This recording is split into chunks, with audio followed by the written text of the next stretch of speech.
Good evening. My name is Dr. Jim Tumlin, and I'm the president of the Faith and Science Lecture Forum. And on behalf of the Faith and Science Lecture Forum, we'd like to welcome you to tonight's debate. For many of us, the first time that we understood the awesome expanse of the universe, the indescribable power of the sun, or the breathtaking complexity and beauty of a single cell, we were driven by a deep desire to know and to be known by the creator of all of this splendor. As the Apostle Paul put it, for since the foundation and the creation of the world, his invisible attributes have been known by that which is made, even his Godhead and his eternal power. For many others, however, the universe and all that it contains, while amazing, is the product of mere chance, a random collection of molecules that ultimately does not point toward the hand of a creator, but in fact has no meaning at all. As the famous Harvard paleontologist George Simpson put it, man is the product of a random and purposeless process that never had him in mind.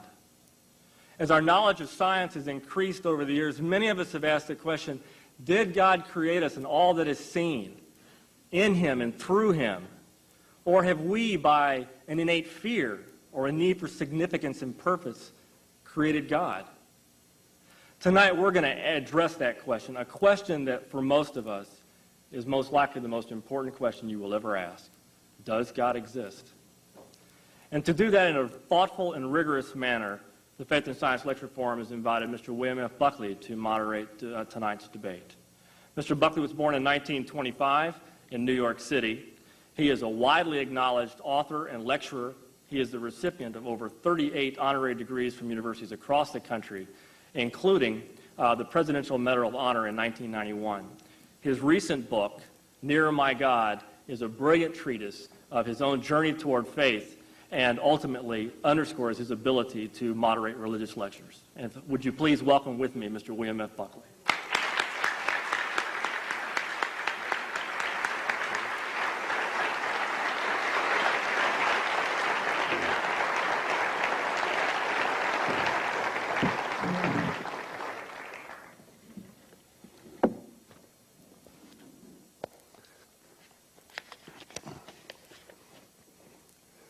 Good evening, ladies and gentlemen.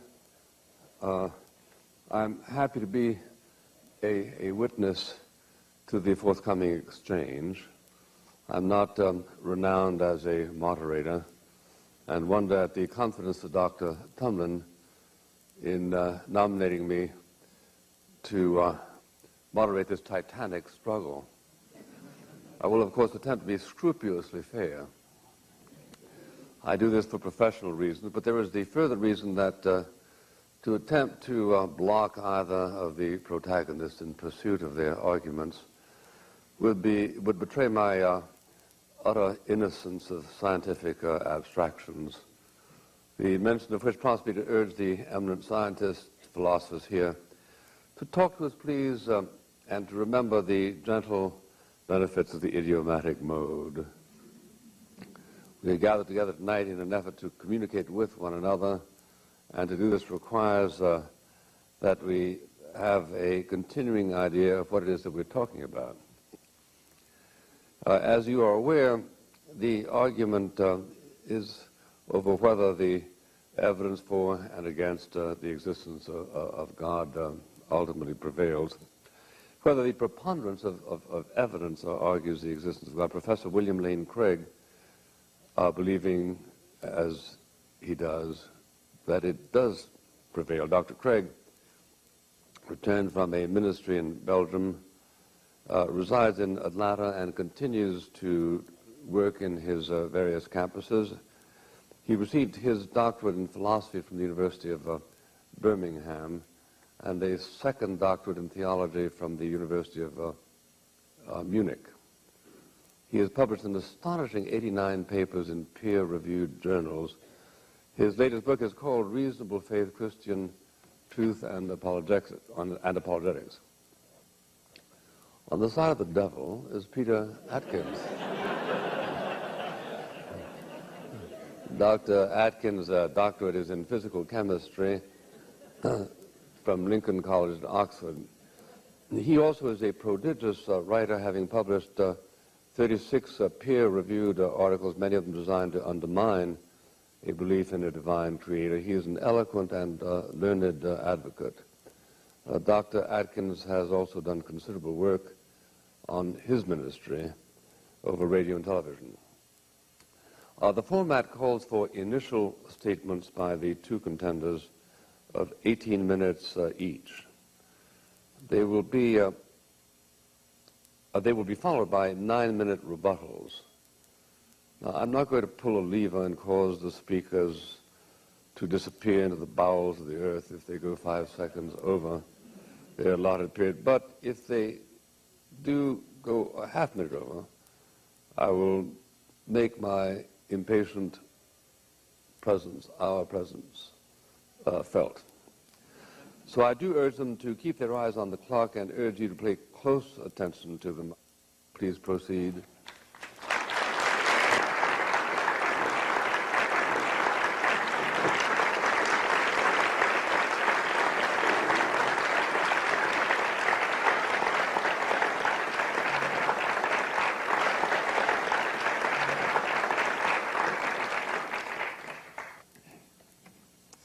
Good evening.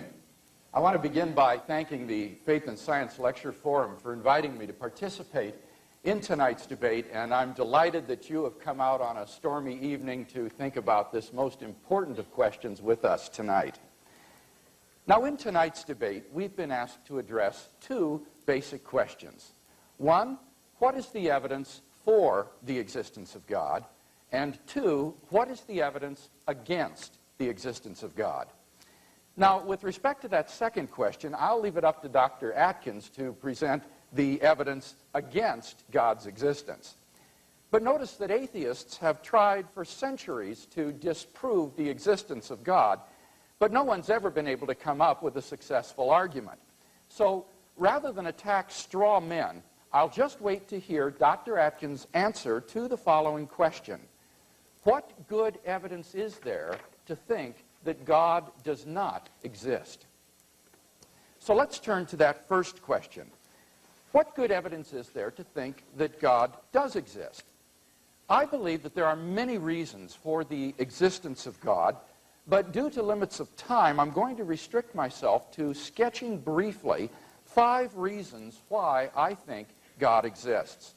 Now, in all of our reasoning, we have to be careful to follow the basic rules of logic, which have governed all valid reasoning since Aristotle. Number one, then, the origin of the universe.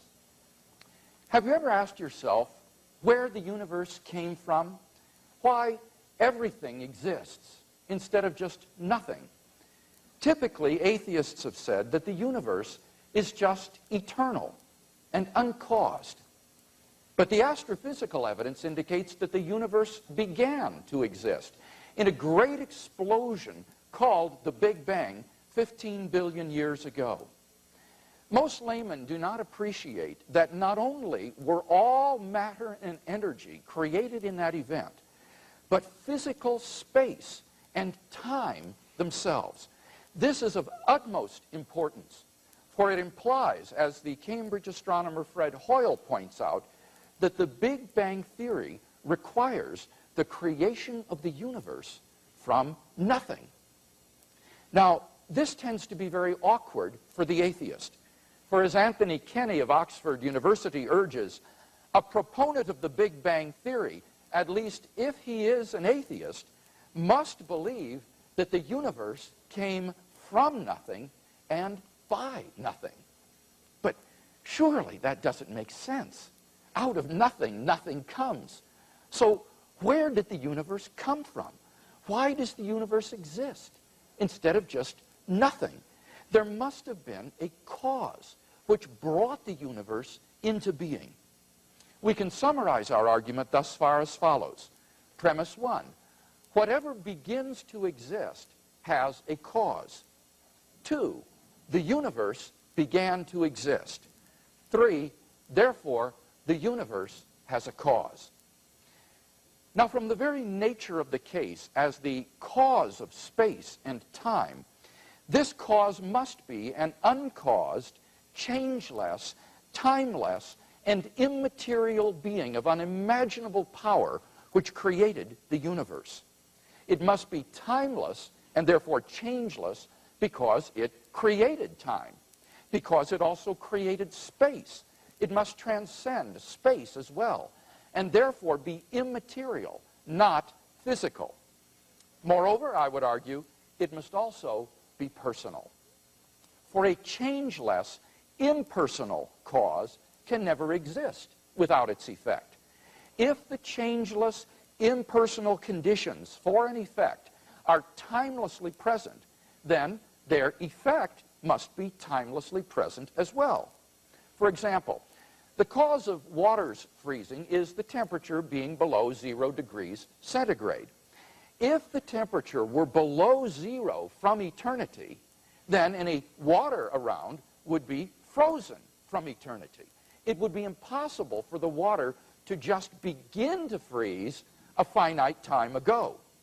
The only way for the cause to be timeless and for the effect to begin a finite time ago is for the cause to be a personal agent who freely chooses to create a new effect without any prior determining conditions. For example, a man sitting from eternity could freely will to stand up, and thus you would have a new effect arise from an eternal cause. And thus we are brought not merely to a transcendent cause of the universe, but to its personal creator. In his book, The Creation, Dr. Atkins struggles mightily to explain how the universe could come into existence uncaused out of nothing. But in the end, he finds himself trapped in self-contradiction. He states, "Now we go back in time beyond the moment of creation to when there was no time and to where there was no space. At this time before time, he imagines a swirling dust of mathematical points which recombine again and again and again, and finally come by trial and error to form our space-time universe." Now, it needs to be honestly said that this is not a scientific hypothesis. It is pop metaphysics, and of the worst kind, for it's obviously self-contradictory, since it assumes time and space in order to explain the origin of time and space.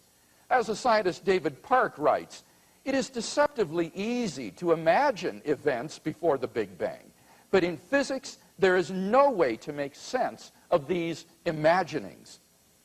As if this were not bad enough, Dr. Atkins compounds the problem by asking where the mathematical points came from. His answer? Time brought the points into being, and the points brought time into being. This is like saying the chicken brought the egg into being, and the egg brought the chicken into being. It's no wonder that in his review of Dr. Atkins' book in the Times Literary Supplement, the philosopher John Leslie asks incredulously, how could such nonsense have been churned out by the author of a superb textbook like physical chemistry? In fact, Dr. Atkins' Oxford University colleague, Keith Ward, in his book, God, Chance, and Necessity, points out no less than 7 such logical fallacies in Dr. Atkins' scenario. Ward concludes that it is, quote, blatantly self-contradictory and so cannot be true. By contrast, the view that Christian theists have always held, that there is a personal creator of the universe, is not only logically consistent, but it also follows logically from the premises that I have laid out. Number 2, the complex order in the universe. During the last 30 years or so, scientists have discovered that the existence of intelligent life depends upon a delicate and complex balance of initial conditions simply given in the Big Bang itself. We now know that life-prohibiting universes are vastly more probable than any life-permitting universe like ours. How much more probable? The answer is that the chances that the universe should be life-permitting are so infinitesimal as to be incalculable and incomprehensible. For example, Stephen Hawking has estimated that if the rate of the universe's expansion had been smaller by even 1 part in 100,000 million, the universe would have recollapsed into a hot fireball. Brandon Carter has calculated that the odds against the initial conditions being suitable for later star formation, without which planets could not exist, is 1 followed by 1,000 billion zeros, at least. P.C.W. Davies estimates that a change in the strength of gravity or of the weak force by only 1 part in 10 to the 100th power would have prevented a life-permitting universe. There are around 50 such quantities and constants present in the Big Bang which must be fine-tuned in this way if the universe is to permit life. So improbability is multiplied by improbability until our minds are reeling in incomprehensible numbers. There is no physical reason why these constants and quantities possess the values they do. The former agnostic physicist Paul Davies comments, "Through my scientific work, I have come to believe more and more strongly that the physical universe is put together with an ingenuity so astonishing that I cannot accept it merely as a brute fact." Similarly, Fred Hoyle remarks, "A common sense interpretation of the facts suggests that a super intellect has monkeyed with physics." And Robert Jastrow, the head of NASA's Goddard Institute for Space Studies, has called this the most powerful evidence for the existence of God ever to come out of science. We can summarize our reasoning as follows. Premise 1, the fine-tuning of the initial conditions of the universe is due to either natural law, chance, or design.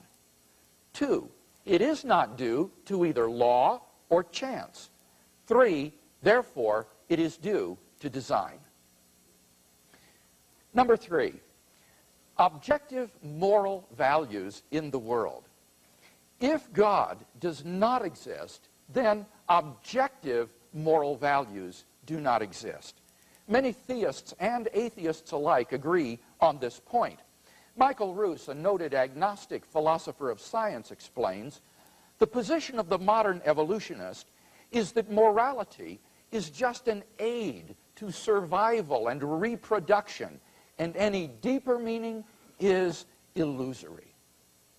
Friedrich Nietzsche, the great atheist of the last century who proclaimed the death of God, understood that the death of God meant the destruction of all meaning and value in life. I think that Friedrich Nietzsche was right. But we've got to be very careful here. The question here is not, must we believe in God in order to live moral lives? I'm not claiming that we must. Nor is the question, can we recognize objective moral values without believing in God? I think that we certainly can.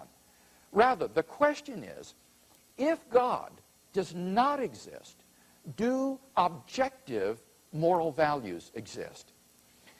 Like Nietzsche and Ruse, I just don't see any reason to think that in the absence of God, the morality evolved by Homo sapiens is objective.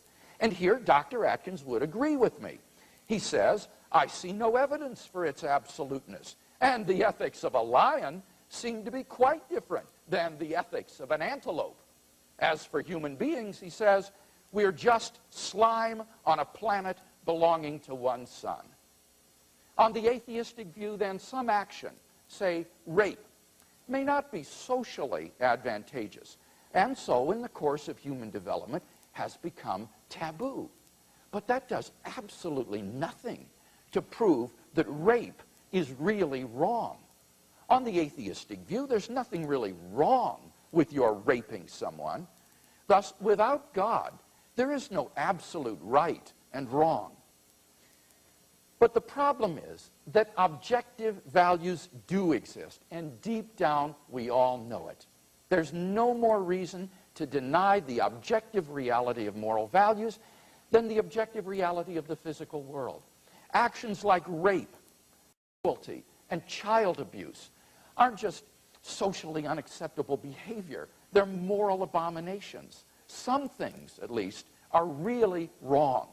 Similarly, love, equality, and self-sacrifice are really good. Thus, we can summarize this third consideration as follows. Premise 1, if God does not exist, objective moral values do not exist. 2, objective values do exist. 3, therefore, God exists. Number 4, the historical facts concerning the life, death, and resurrection of Jesus. The historical person, Jesus of Nazareth, was a remarkable individual. New Testament critics have reached something of a consensus that the historical Jesus came on the scene with an unprecedented sense of divine authority, the authority to stand and speak in God's place. He claimed that in himself the kingdom of God had come, and as visible demonstrations of this fact, he carried out a ministry of miracles and exorcisms. But the supreme confirmation of his claim was his resurrection from the dead. If Jesus really did rise from the dead, then it would seem that we have a divine miracle on our hands, and thus evidence for the existence of God. Now, Dr. Atkins says, I know of no evidence that the resurrection did take place. But there are actually 3 established facts recognized by the majority of New Testament historians today, which I believe are best explained by the resurrection of Jesus. Fact number 1, on the Sunday following his crucifixion, Jesus' tomb was discovered empty by a group of his women followers. According to Jakob Kramer, an Austrian scholar who has specialized in the study of the resurrection, by far most scholars hold firmly to the reliability of the biblical statements about the empty tomb. Fact number 2, on separate occasions, different individuals and groups saw appearances of Jesus alive after his death. According to the prominent New Testament critic of Vanderbilt University, Gert Ludemann, it may be taken as historically certain that the disciples had experiences after Jesus' death in which Jesus appeared to them as the risen Christ. These appearances were witnessed not only by believers, but also by unbelievers, skeptics, and even enemies. Fact number 3, the original disciples suddenly came to believe in the resurrection of Jesus despite having every predisposition to the contrary.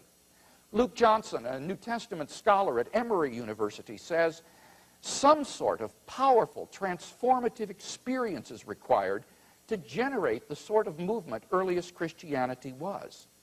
N.T. Wright, an eminent British scholar, concludes, that is why, as an historian, I cannot explain the rise of early Christianity unless Jesus rose again, leaving an empty tomb behind him. There is no plausible naturalistic explanation of these 3 facts. Therefore, it seems to me the Christian is amply justified in believing that Jesus rose from the dead and was who he claimed to be. But that entails that God exists. Finally, number 5, the immediate experience of God. This isn't really an argument for God's existence. Rather, it's the claim that you can know that God exists wholly apart from arguments simply by immediately experiencing him. This was the way people in the Bible knew God. As Professor John Hick explains, to them, God was not an idea adopted by the mind, but an experiential reality which gave significance to their lives. Now, if this is so, then there's a danger that proofs for God could actually distract your attention from God himself. If you're sincerely seeking God, then God will make his existence evident to you. The Bible promises, draw near to God, and he will draw near to you. We mustn't so concentrate on the external proofs that we fail to hear the inner voice of God speaking to our own hearts. for those who listen, God becomes an immediate reality in their lives. In conclusion, then, we've yet to see any evidence to show that God does not exist, and we have seen 5 reasons to think that God does exist. Together, these reasons constitute a powerful cumulative case for the existence of God. If Dr. Atkins wants us to believe atheism instead, then he must first tear down all 5 of the reasons that I presented, and then in their place erect a case of his own to prove that God does not exist. Unless and until he does that, I think we can conclude that theism is the more plausible worldview.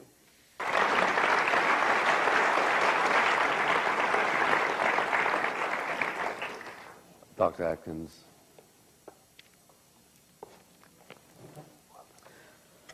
Thank you. It's a great pleasure to be here, and it's always a great pleasure to come to this country.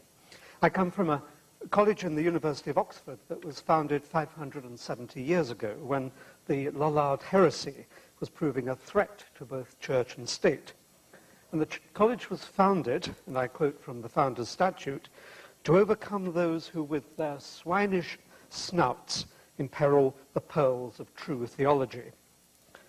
I regret to say that my own swinish snout has not been overcome, and I intend to imperil what purport to be the pearls that will be cast about this evening. But I don't intend to be negative in all my remarks. I respect the reason for all your being here, and that it's really a part of the search for truth. I intend to open your eyes to the delights of true understanding. In fact, it's my intention this evening to take your minds on a journey and lead you from the darkness of ignorance to the light of comprehension. I'm here to do no less than to glorify the human spirit and to enhance your joy at being a part of this astonishing, amazing, enthralling, and delightful world. Now, this journey will be strenuous and take your minds to the highest altitudes of current thought. Therefore, I have to ask you that you divest yourselves of unnecessary baggage. Your souls will have to fly with me to the heights of human understanding. They must not be weighed down with the ballast of preconception, prejudice, and that heaviest anchor of all, the conditioning that societies impose on their young. So I ask you to shed the shackles of prejudice and conditioning and listen as though intellectually naked to my words. I hope that you will gradually dress your minds in my ideas as I unfold them, and so bring enlightenment to your brains and a bit of joy to your lives. Now, our joint journey begins with a premise of great antiquity and indeed beautiful simplicity. That if a simple explanation of an event or a phenomenon is fully adequate, then a more elaborate one is not warranted. The challenge in this debate, therefore, is for me to show that everything in and of the world of the body and of the spirit can be understood without needing to invoke the action or mere presence of a God.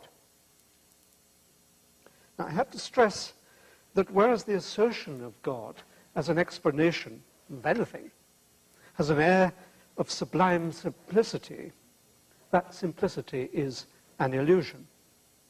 An omniscient and omnipotent being that can create a universe, some say maintain that universe, that can intrude into the universe to achieve miracles and resurrections, is no simple entity. A God is the apotheosis of complexity, not the apotheosis of simplicity. And the invocation of a God as an explanation of anything, even the warm sentimental feelings that are said to suffuse us in the presence of the Almighty, is in fact the apotheosis of laziness. It's well suited to armchair brains who prefer to indulge in adipose arguments. You're not here, I trust, because you're one of those. Now, the invocation of God as an explanation of anything is an admission of defeat and of ignorance disguised as a pretense of understanding. I've set myself a challenge to show that everything in and of the world of the body and of the spirit can be understood without needing to invoke a God. There's no point in being an atheist, and certainly a scientist, without being rigorously intellectually honest. So I have to set myself an honest target, which is nothing less than complete explanation, nothing fudged, nothing forgotten. The atheist argument fails if in the end it turns out that the universe had to be designed. It fails if any aspect of it had to be made. It fails if it turns out that there had to be a seed the size of a pea or even the size of a proton. We atheists must not cloud the issue. That's for the religious who do it so admirably and on such a cosmic scale. The atheist argument fails if it turns out that there is a purpose for the world. The atheist argument fails if it turns out that there is an afterlife, that miracles occur, or that a God is necessary to maintain the workings of physical law. The atheist argument begins to corrode if there are aspects of the human condition that science cannot touch, such as the supreme joy of artistic creation. That, then, is the challenge. Nothing less than complete explanation. Therefore, inevitably, I have to disappoint you. Science cannot yet explain everything. It cannot yet tell us what went on at the event we call the creation. It cannot yet provide a theory or even a simulation of consciousness. It would be quite wrong of me to pretend that it could. However, what I can hope to do is to present you with a scientific view of the world, a view that makes a convincing case that science can elucidate the great questions that have for centuries been regarded as religion's own. And with your newly cleansed, deprejudiced minds, you should be able to accept that science provides a richer, more comprehensible, more reliable, more deeply satisfying account of the cosmos than the primitive pseudo-explanations peddled by well-meaning but scientifically under-informed apologists. I'll deal with the most difficult problem first, creation ex nihilo. The adipose argument is that God did it. That, of course, is the lazy man's elixir, sort of a cocktail made up of a swig of credulity and a teaspoonful of unwillingness to think. In short, it's an explanation that avoids explanation. Science has moved cautiously but steadily towards the provision of a true understanding.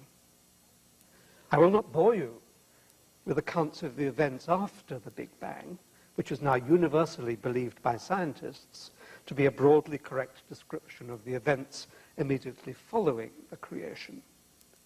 I want to explore whether it is conceivable that science can elucidate the events at the creation, for that is where the atheist stands on the most dangerous ground. Notice that I intend to confront issues, not evade them. Science proceeds by exposing the true simplicity that underlies perceived complexity. Scientists are hewers of simplicity from complexity. I believe that it is possible for science to formulate an account, and it will be a mathematical account, full of precision, full of logical authority, full of the testability that is such a kingly quality of science, of what went on at the Big Bang, when space-time itself and the laws of nature came into existence. Science can already show that a creator had less to do than perhaps meets the eye. Let me present one tiny technical argument this evening. How much electric charge is there in the universe? The answer is none. We know experimentally that there is an equal amount of positive and negative charge, which if summed together gives zero charge overall. At the creation, no charge separated into opposite charges. Nothing separated into opposites. Secondly, and more potently, how much material is there in the universe? Another way to answer this question is to ask how much energy there is in the universe. For Einstein showed that mass and energy are equivalent. When the sum is done, and that involves adding together all the masses of all the protons, all the people, all the priests, all the planets, all the stars and all the galaxies, as well as the gravitational attraction between them, the answer is close to 0. I suspect that as observations are refined, the total will approach 0. There is no energy in the universe. Nothing did indeed come from nothing. Science shows that the universe is, in fact, a big confidence trick. There is truly nothing here. All there is a separation of opposites. Now, what that argument shows is that the event that took place at the creation is very much simpler than one might think. God, if he had to do anything, did not have to make anything. All he had to do, if he had anything to do at all, was to separate nothing into equal and opposite components.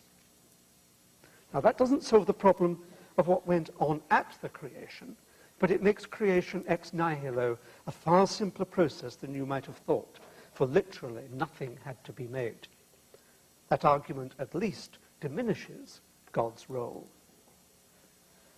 Now, I could also sketch in an argument that suggests how the reorganization of nothing could take place acausally.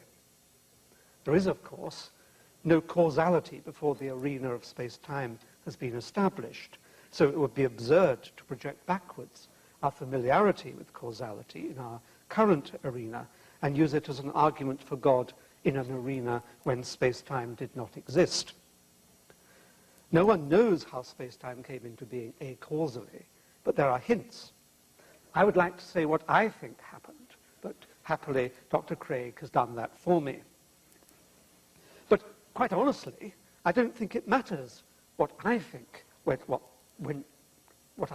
went on at the creation, because it would be just pure speculation. Speculation without the rigor of mathematics and observation is as syrupy a bog as religion.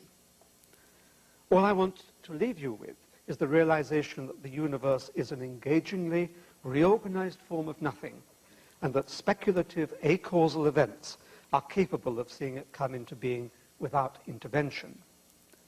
No God was needed to make the universe, or even to make it happen. My argument diminishes the role of a creator God to 0. Another potent argument produced by adipose brains in favor of a mental labor-saving God is the apparent fine-tuning of the structure of the universe as it tumbled into existence. People intent upon proving the hand of a designer bandy about amazing figures, 10 to the this, 10 to the that. We've had 10s followed by imaginable number of zeros already this evening. All such calculations are sort of hocus pocus and bunkum. There is no a priori way of calculating the probability of the existence of the universe. However, I do have to admit that it gives the impression of being well designed. Had I a lazy brain, I would lie back and leave it at that, and accept that design implied designer, and hence a God in one of his disguises. But not having a lazy brain, I look for a simpler explanation. Several spring to mind. One possibility is that by chance the universe tumbled into being with this particular mix of fundamental constants. There's no way of calculating the probability of that, but it would, I concede, be exceedingly remote. Nevertheless, if something can happen, it could happen. Someone wins the lottery. The second possibility is that a universe can come into existence only with a particular mix of fundamental constants, other universes, some with pi equals 42, others with bright pink electrons weighing a ton, might bubble into incipient existence but collapse again through want of stability or in some way being logically self-inconsistent. A third possibility is that there are trillions and trillions of universes, with trillions more popping up into existence as I speak. Now, I must emphasize that I most definitely do not have in mind the profligate many worlds interpretation of quantum mechanics, which I find personally distasteful. I mean real, actual universes defining their own space-time and with a unique mix of fundamental constants. Some have pi equals 3.15, others have pi equals 3.16, ours happen to have pi equals 3.14, and bingo, it permits the emergence of life. Now, there will be some who say that a trillion universes is more demanding than a single universe with its one creator. That's logical nonsense. An unstructured, unmade, totally chaotic emergence of random universes without a God is a far, far less complex happening than a single, awesomely well-defined universe with an omnipotent creator. One is random, the other structured. Unless you can show explicitly that this random chance event cannot account for all there is, you have no right to resort to the extraordinarily complex proposition that there is a God who did it. Let me turn briefly to the purpose of the universe, which some aver exists and which, they assert, gives credence to an almighty God. It's so important to distinguish real questions that, when answered, illuminate the deep structure of the world from invented questions that elucidate only the psychology of the individual or the society that poses them. Many religious questions are of the second kind. They're windows onto the psyche of the soul, not windows onto the heart of matter. Purpose is an excellent example of the latter, ranking alongside the prospect of an afterlife, the nature of the soul, the significance of the resurrection, and so on. Bertrand Russell put it well when he considered the prospect of there being a teapot in orbit around Mars. If enough people start convincing themselves that there is a teapot in orbit around Mars, then it soon becomes an object of scholarly debate, and extraordinarily difficult to disprove by logic, or more reliably by experiment. Cosmic purpose is a cosmic teapot. There is not one jot of evidence for cosmic purpose. It's a reverse engineering of the quest for God. There is a God, the argument runs, therefore there must be a purpose in his creation of the world. How much simpler it is to accept, in line with all the evidence, that there is no cosmic purpose, that it has been invented by humans to match their vision of God, and now turned round to justify the existence of God. God is not necessary for the inception of or actions of the world. There is no purpose. Is there any cranny where a nearly defunct God can lurk? I hear you say, morality. Now, the concept of goodness has emerged as we have evolved. Goodness is not God-given.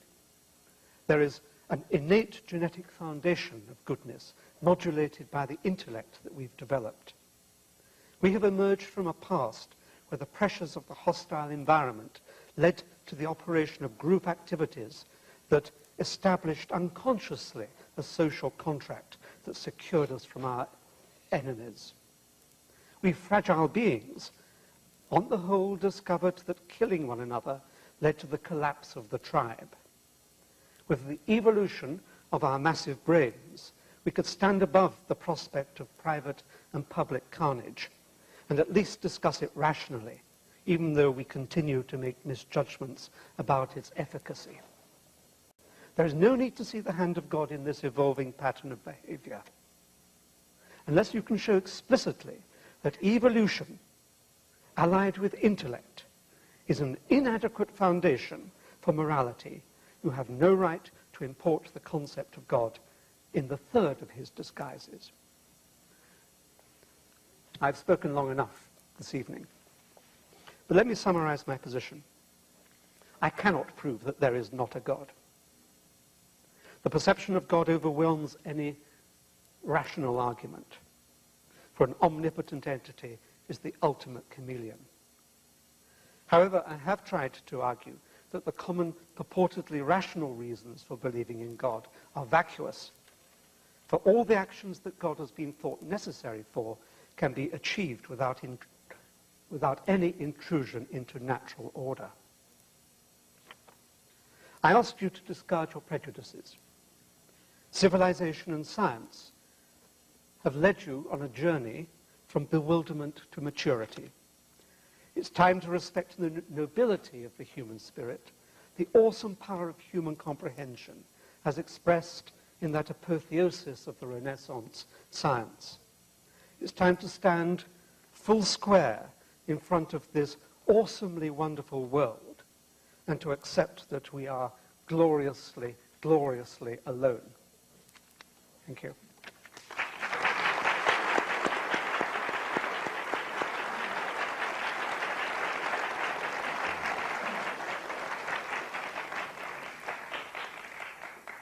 Dr. Craig, you have 9 minutes for your rebuttal. You remember I said in my first speech that Dr. Atkins needed to give us some evidence against the existence of God. And I noticed a discernible lack of such evidence in that opening speech. He gave us refutations of my arguments, but he provided no argumentation whatsoever that God does not exist. And he's got to do that if he's going to convince us of atheism. Kai Nielsen, who is an atheist philosopher, recognizes this point. Nielsen says, to show that an argument is invalid or unsound is not to show that the conclusion of the argument is false. All the proofs of God's existence may fail, but it may still be the case that God exists. In short, to show that the proofs do not work is not enough by itself. It may still be the case that God exists. So at best, Dr. Atkins has simply left us with agnosticism tonight. He hasn't given us any good reason in that opening speech to think that God does not exist. Now, he did make a couple of general comments about the nature of explanation. He said that we should prefer simpler explanations to more elaborate ones, and I would agree, all things being equal, that's true. And I would say that theism is a simple explanation in that it provides a unifying view of the world that explains a vast range of data, scientific, historical, ethical, and personal. He says, but it's just intellectual laziness to conclude to the existence of God, to say that God is the reason or the explanation for something. But notice that many of the arguments that I gave tonight were deductive arguments. That is to say, if the premises are true, then the conclusion logically follows. Whether you like it or not, whether you regard it as explanatory or not, is irrelevant. In a deductive argument, as long as the premises are true and the logic is valid, the conclusion is inescapable. And therefore, he's simply got to dispute my premises. It's not enough to simply say that God is not a good explanation. So let's look then specifically at the case that I laid out for the existence of God. First, my argument from the origin of the universe. Notice that he actually agrees with my two premises, that whatever begins to exist has a cause, and secondly, that the universe began to exist. Why then does he conclude that the universe does not have a cause? Well, did you catch how radical his view is? Because he doesn't really believe the universe exists. On Dr. Atkins' view, nothing exists. So it's not that something came out of nothing. He literally believes nothing exists. As he writes in his article, we, like mathematics, are elegant, self-consistent reorganizations of nothing. Now, let me make 3 responses to this. First of all, it's a total misunderstanding to say that because the negative energy balances out the positive energy, that therefore there is nothing. That's as illogical as saying that because I have a certain amount of debts and I have a certain amount of money, that therefore I have zero money. It's just illogical. Even if on balance it balances out to nothing, there's still negative energy and positive energy. It doesn't mean that nothing exists. Secondly, I would point out that you still need a productive cause for the universe, even if it's the case that you don't need a material cause for the universe.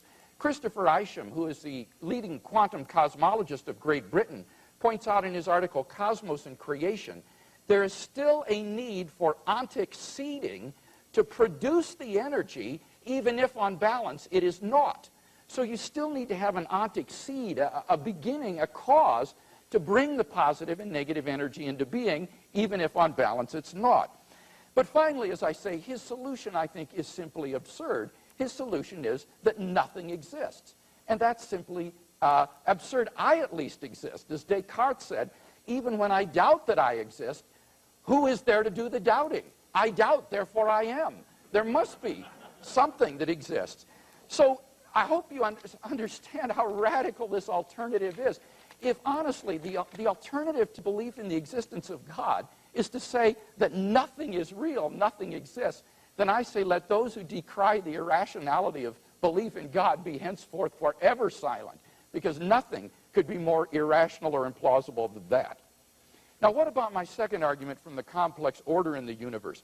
Here he raised three questions. First, he says, there are problems of probability here. In a lottery, any person's winning is improbable, but somebody has to win. The analogy is a bad one. It's not the improbability of just any universe existing. That's right, any universe is equally improbable. It is the specified improbability of a life-permitting universe existing. The analogy would be a lottery in which there's a billion black balls and one white ball, and you have to reach in and pick out a ball. Now, any single ball you pick is equally improbable, but it is overwhelmingly more probable that whichever ball you pick, it will be black rather than white. In the same way, given the fine-tuning of the initial conditions of the universe, it is vastly more probable that the universe should be life-prohibiting. What is his explanation for the life-permitting universe that exists? Well, he gives two speculations. First, he says, maybe there is only one physically possible universe. It has to be this way. I think that sort of a theory of everything is simply not a credible alternative. P.C.W. Davies says, and I quote, there is absolutely no evidence in favor of it. Even if the laws of physics were unique, it doesn't follow that the physical universe itself is unique. The laws must be augmented by cosmic initial conditions. It seems then that the physical universe does not have to be the way it is. It could have been otherwise. So we have to have an explanation for why we are balanced on this knife's edge that permits our own existence. Secondly, though, he says you could have many parallel universes. Let me just make 3 points about this. First, this is a metaphysical hypothesis, not a scientific one. And as such, it's no better than a divine designer. In fact, Occam's razor would say that a divine designer is simpler because instead of positing an infinite number of randomly ordered parallel worlds, you posit one single designer, and that is a simpler hypothesis and therefore to be preferred. Secondly, there is no known way for such a collection of parallel universes to be formed. We've already seen that Dr. Atkins' scenario of universes tumbling into being from prior mathematical points is self-contradictory. Third, the mechanisms that have been suggested for forming parallel universes still require fine-tuning in order to get the mechanism generated for making these parallel worlds, so that fine-tuning isn't escaped. Finally, there is no independent evidence for parallel universes, but there is for God, such as the moral argument. So let's turn to that moral argument then. Notice that he admits that without God there are no objective moral values. He writes in one of his works, science shows us that there can be no moral distinction between an administered poison and one that the body itself has slowly generated. Do you understand what he's saying? There's no moral distinction between poisoning someone deliberately and that person dying of natural causes. Now, I hope that Dr. Atkins and his wife are happily married, because if she believes that, then if I were he, I'd start eating in restaurants. I think that on a serious note, it's evident that there is a moral distinction between deliberate murder and just dying a natural death. As John Healy, the executive director of Amnesty International, recently wrote in a fundraising letter, he said, I am writing you today because I think you share my profound belief that there are indeed some moral absolutes. When it comes to torture, to government-sanctioned murder, to disappearances. There are no lesser evils. These are outrages against all of us. So if you agree with me that there are objective moral values, then I think you should also agree that God exists as their foundation. Dr. Atkins did not address the historical evidence from the empty tomb, the appearances of Jesus, and the origin of the disciples' faith for the resurrection of Christ, which provides miraculous evidence of God's existence, nor did he address the immediate experience of God. It seems to me that in the absence of any positive arguments for atheism tonight, I'm rational in believing in God on the basis of my own immediate experience of God. Why should I deny that real experience in my life for no good reason at all? So in the absence of positive arguments for atheism, I think I'm perfectly rational and within my rights to stick with my belief in the existence of God.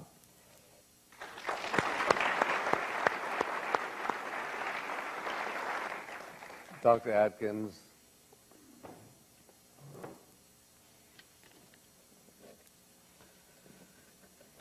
It seems to me that the challenges for those who propose the more complicated explanation have to present their arguments unless they accept the simpler one. I can propose that science can account for everything there is in the world without the invocation of the complexity of a creator and a God. What a believer has to do is to demonstrate explicitly that my view about the simplicity, the innate, inherent simplicity of the world is inadequate. It's only by showing that it is an inadequate understanding of the world that I am prepared to accept that there may be room for a God. No arguments that we've heard this evening go that far. None of them say that this explicitly shows that the universe cannot come in by chance alone. No argument we've heard this evening explicitly excludes the possibility that the values of the fundamental constants are the ones that are necessary for life. That is what the opposition have to do. They have to show that simplicity is inadequate.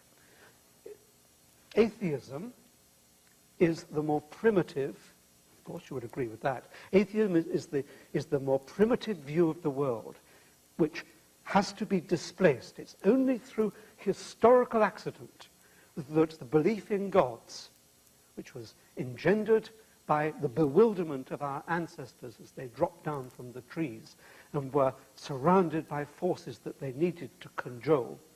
It's only that historical accident that has brought religion into its powerful prime position, with the believers pretending that it is our duty to displace it.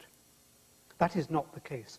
We, from the viewpoint of modern 20th century science, can see our way to accounting for everything that religion purports to explain, but in fact fails to explain, even though it's been trying to explain it for 5,000 years. I'm invited, Dr. Craig says that his arguments will fail if his deductive mode can be argued against. Are his premises false? The origin of the universe. I argued that there was nothing to be made. I did not argue that there was nothing here now. I think it quite right that we should regard the current universe as an elaborate and engaging rearrangement of nothing. There was nothing for God to do. That's a simplification. Science, of course, cannot account for it in detail, but at least give it a chance to try. And what science will do is what religion cannot do. That is, it will provide an explanation this side of the grave. If you want to believe in God and the arguments that Dr. Craig has presented this evening, you can only be confident about them after you are dead. That seems to me to be a grave intrusion into human logic. Complex order, I have argued there. My argument was greatly maligned in Dr. Craig's response. I will not go into that. I don't have further time this evening. Let me talk about the things that I didn't have time to think about in my original talk. The historicity of Jesus. I mean, I know I'm on dangerous ground here because it's not my subject, but I don't believe that the Gospels, written as they were decades after the event, are a true record of what actually happened. Anyone who bases their belief on the Gospels is in fact showing that they are credible to a stage beyond belief. Okay, I'll accept that Jesus did exist, but I will not accept that there were any miracles. David Hume said that there is always more reason to disbelieve the messenger than to believe the message. And with miracles, that is exactly the case. People wanted to make a case. People wanted to make a case that they had a savior. People wanted to make a case that here was the Messiah. There were committees, 80 years after the events, sitting down, thinking about what should have gone on, and then writing it down as though it did go on. As for immediate experience of God, I'm afraid that is just self-delusion. We all want to be immortal. At least I want to be immortal. I know the only way of being immortal is to encourage investment in science and medicine. I don't believe that one can be immortal through belief in the Bible. It's people who simply wish to believe, who feel alone in this world, who want comfort, who are lost, who don't know their position in the world, who want to avoid the prospect of their own annihilation, who believe in things that Dr. Craig was terming the immediate experience of God. Self-delusion, nothing other than self-delusion. So, in summary, I would say give science a chance. Give science this simple understanding of the world, this simple explanation of all there is, can come from science. If science fails to deliver, this side of the grave, then by all means turn to religion. Thank you.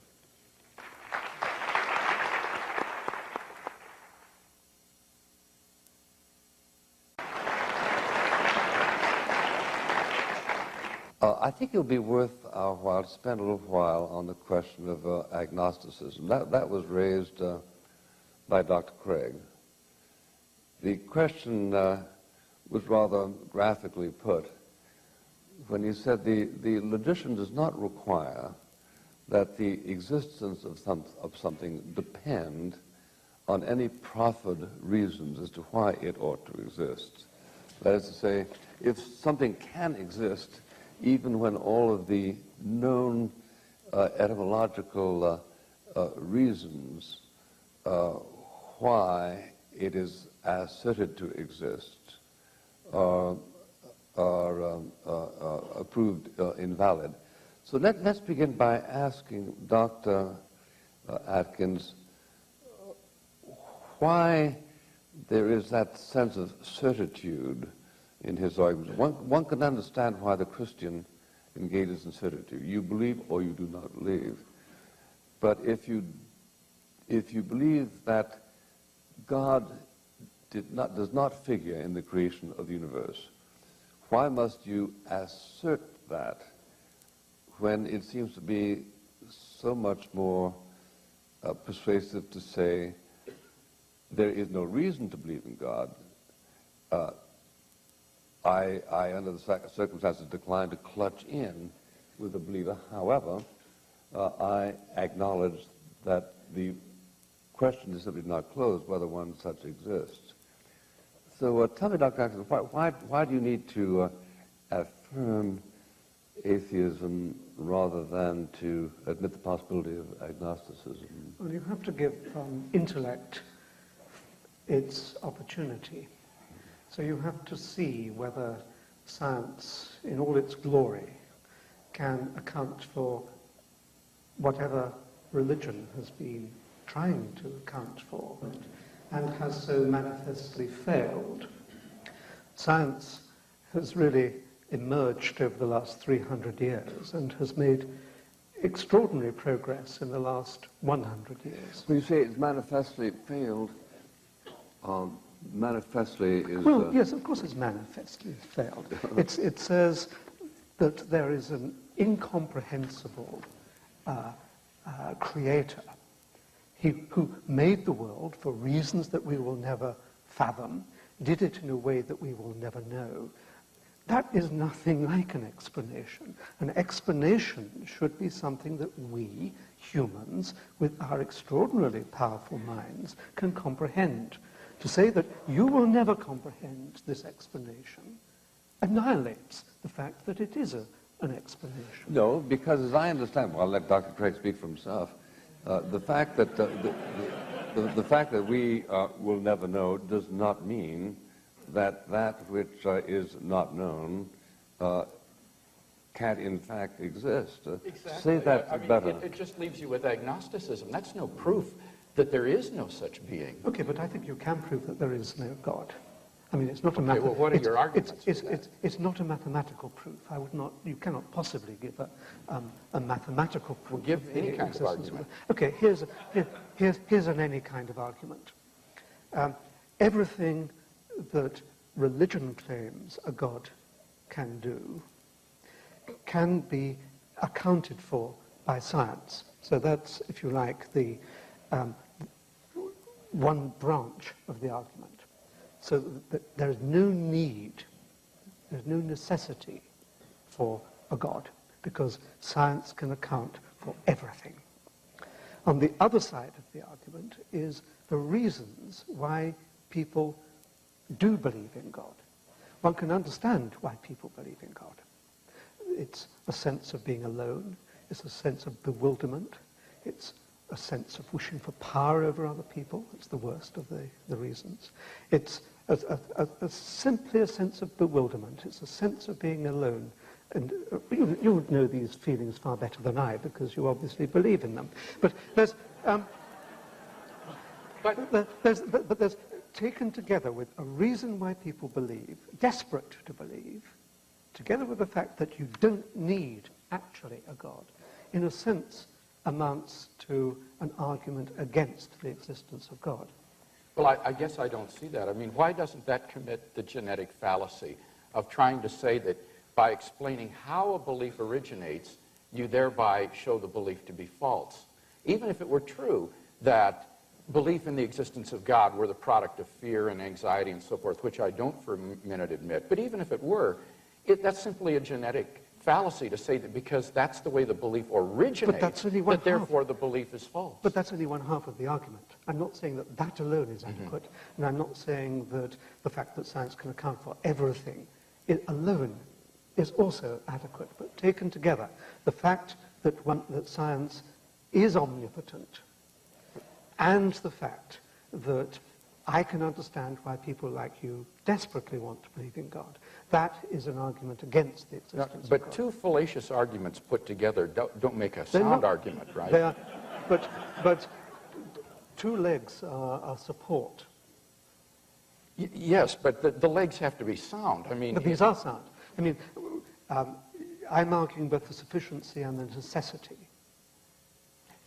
The first argument only, if granted, which I don't grant the premises, but the first argument would only prove that it's not necessary to believe in God in order to explain certain things. That doesn't prove God doesn't exist. The second argument commits a genetic fallacy of saying that because you can explain how people come to believe in God, that therefore God doesn't exist. Neither of those warrant the conclusion, therefore God doesn't exist. No, I did not say that it was going to be a mathematical proof. No, but it is valid in the sense that there is no need for a God.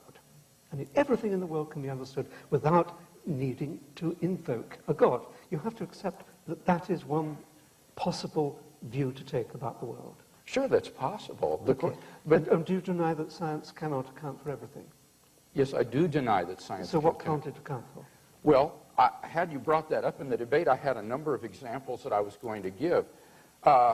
I think there are a good number of things that cannot be scientifically proven, but that we're all rational to accept. Let me list 5. Logical and mathematical truths cannot be proven by science. Science presupposes logic and math, so that to try to prove them by science would be arguing in a circle. Metaphysical truths, like there are other minds other than my own, or that the external world is real, or that the past was not created 5 minutes ago with an appearance of age, are rational beliefs that cannot be scientifically proven.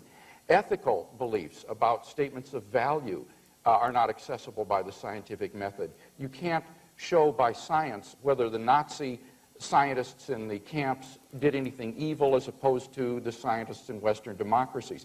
Aesthetic judgments, number 4, cannot be accessed by the scientific method because the beautiful, like the good, cannot be scientifically proven. And finally, most remarkably, would be science itself. Science cannot be justified by the scientific method. Science is permeated with unprovable assumptions. For example, in the special theory of relativity, the whole theory hinges on the assumption that the speed of light is constant in a one-way direction between any 2 points A and B. But that strictly cannot be proven. We simply have to assume that in order to hold to the theory. But you're missing the whole... So put that in your pipe and smoke it. Yeah, okay. Yeah. So none of these beliefs can be scientifically proven, and yet they are accepted by all of us, and we're rational in doing so. But what you have to accept is that science is a network of, it's a reticulation of ideas, that there's an interaction of ideas that come from a wide variety of sources, that in order to understand the very large, one has to, in fact, understand the very small. It's a network of ideas which, where they flow together, do not annihilate each other, but support each other. Science is, in a sense, a self-consistent way of looking at the world, and in that sense it gets its authority. I'd also disagree with, let me think of the points you made, with the possibility that it can elucidate aesthetics. I see no reason why it can't at least begin to show why we regard some sounds, some chords, if you like, as attractive, whereas dissonances are unattractive. I think it's quite possible for us to anatomize a picture. We can see why, say, the golden section is attractive in a sense. We might not be able to look at this stage in our understanding of aesthetics and say that the Mona Lisa is the most beautiful thing on earth. But at least we can begin to analyze our perception of beauty. But you will only get a full appreciation of the of aesthetics and religious belief and all that other stuff when one has a full understanding of consciousness, which is the most important, outstanding problem in current science. Those are not, however, themselves aesthetic judgments that you're talking about.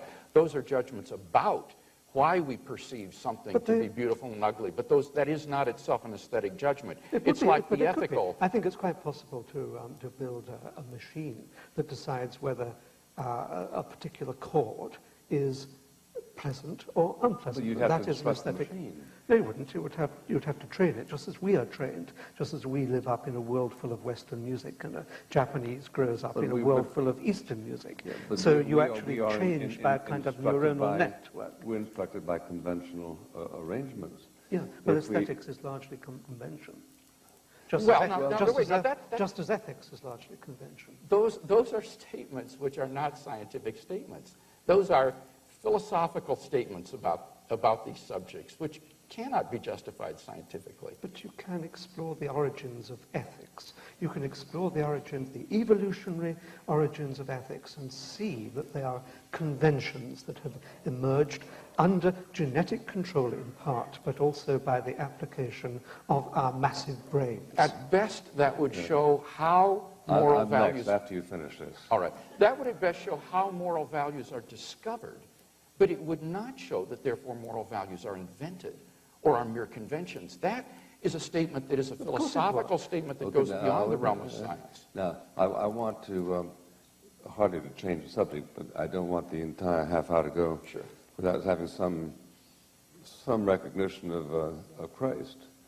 Now, David David Hume, as we all know, said that it is easy to believe that human testimony has erred and that the laws of nature were suspended. Now, he said that athwart X amount of evidence, that the laws of nature have been suspended. You cited some instances of it. Let me ask Dr. Atkins this. Does your rooted position require that under no circumstances should the laws be suspended, so that, for instance, the recorded testimony of 100 scientists at Lourdes, that certain inexplicable cures actually happen, inexplicable by the laws of nature. Do you simply take the David Hume position that there has got to be an errancy in human testimony because you are a priori committed to this impossibility? No, I think if you think of miracles at Lourdes, there are two possible explanations. One is that the reporters are liars, which is the Hume position, and that, of course, is quite likely to be the case, but is not the only possibility. The other possibility is that some kind of cure did take place, which the doctors who are reporting that they didn't understand what went on simply didn't understand. I believe that anything that has been reported reliably, anything, can be interpreted scientifically within the framework of modern science. Now, Dr. Craig, you believe that the testimony to the resurrection of Christ is something which is historically impossible or simply difficult to contradict? I wouldn't say impossible. In matters of history, we don't talk in terms of absolutes, but I would say that there are those three established facts, which... They're not established facts. I'm sorry, they are repetitions of what is written in the Bible. Well, insofar as you say that, Dr. Atkins, you disagree with the majority of New Testament historians who say that these facts do belong to the portrait of the historical Jesus. But most of the historians of the New Testament are believers themselves and are desperate for it to be true, and they make it true by assertion. I think that's a very naive view of New Testament criticism. They certainly cannot prove that it is true. Not in the sense of a mathematical proof, but in the sense of a historical proof. Can we prove that Caesar was killed? Well, exactly. It's the same sort of proof we're talking It's not about that there were real witnesses to Caesar's death. And on the day that it happened, there were no witnesses that on the day that it happened, happened on the day that Jesus purported to die. Now, you're not denying that the crucifixion of Jesus was therefore a historical fact, are you? It's quite likely he was crucified, at least someone was. Yes, okay. And now, was he then buried by Joseph of Arimathea, as the Gospels report? Well, that's what they wrote 80 years later, but I can't remember who buried my mother. Uh-huh. Well, maybe there was no reason to memorialize that burial. I think it's important to understand that the New Testament critics who look at the New Testament are not, as you say, these biased believers desperate to believe in this. German New Testament criticism, which I have done my doctoral work in, is enormously skeptical and enormously influenced by the same anti-miraculous presuppositions that you evinced. And yet, the majority of critics today have found themselves driven to accept the facts of the empty tomb, the appearances of Jesus. And the appearances of, there were 87,000 appearances of Elvis last year, weren't there? I don't think that... Princess Di, I mean, yes. Princess Diana is going to be the next person to be... No, wait, but now are you admitting, though, now that they did have these experiences of appearances, but that they were hallucinations? I can believe that there are two possibilities. One is that they were hallucinations, that they really so missed their leader that they were desperate to see him, and they just invented this sighting. The other is that it's just a straightforward lie. You know 12 people who are prepared to commit their lives to the apparition of Elvis, even to the point of suffering hideous deaths?